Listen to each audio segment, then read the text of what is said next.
તાંદલજા વિસ્તારમાં આવેલ અનસ પાર્ક સોસાયટીમાં 2 મકાનમાં ઘરફોડ ચોરીની ઘટના બની છે. પોલીસની કામગીરી ઉપર પણ અનેક સવાલો ઊભા થાય છે.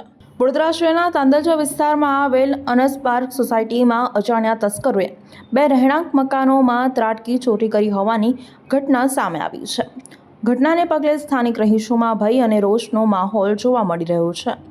રહીશોનો આક્ષેપ છે કે વિસ્તારમાં પૂરતા પ્રમાણમાં પોલીસ પેટ્રોલિંગ ન થતાં તસ્કરો બેફામ બન્યા છે અને વારંવાર ચોરીની ઘટનાઓને અંજામ આપી રહ્યા છે. શહેરમાં છેલ્લા કેટલાય સમયથી ચોરી અને ઘરફોડ ચોરીના બનાવોમાં વધારો જોવા મળી રહ્યો છે, જેને લઈને પોલીસની કામગીરી ઉપર પણ સવાલો ઉઠી રહ્યા છે. અગાઉ પણ શહેરના વિવિધ વિસ્તારોમાં ચોરીની ઘટનાઓ સામે આવી ચૂકી છે, ત્યારે તાંદલજાની આ ઘટનાએ સુરક્ષા વ્યવસ્થાને લઈને ફરી ચર્ચા જગાવી છે. સાહેબ, અમે સવારમાં 8 વાગે ઉઠ્યા ત્યારે અમને ખબર પડી કે અમારે ઘરમાં ચોરી થઈ છે. તાળું તૂટેલું હતું, સાકલ તૂટેલી હતી, કેમેરા તૂટેલા હતા અને ઘરનું બધું સામાન વેરણછેરણ પડેલું હતું.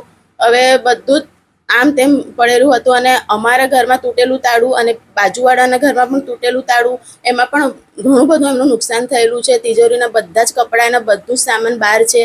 એમનું જો પેટી પલંગમાં છોકરીનું સામાન હતું લગ્નનું, એ પણ બધું જ ગયેલું છે. તમે ઉપર સુઈ ગયા? હા, અમે ઉપર સુઈ રહેલા હતા એસીમાં, એટલે અમને ખબર ના પડી.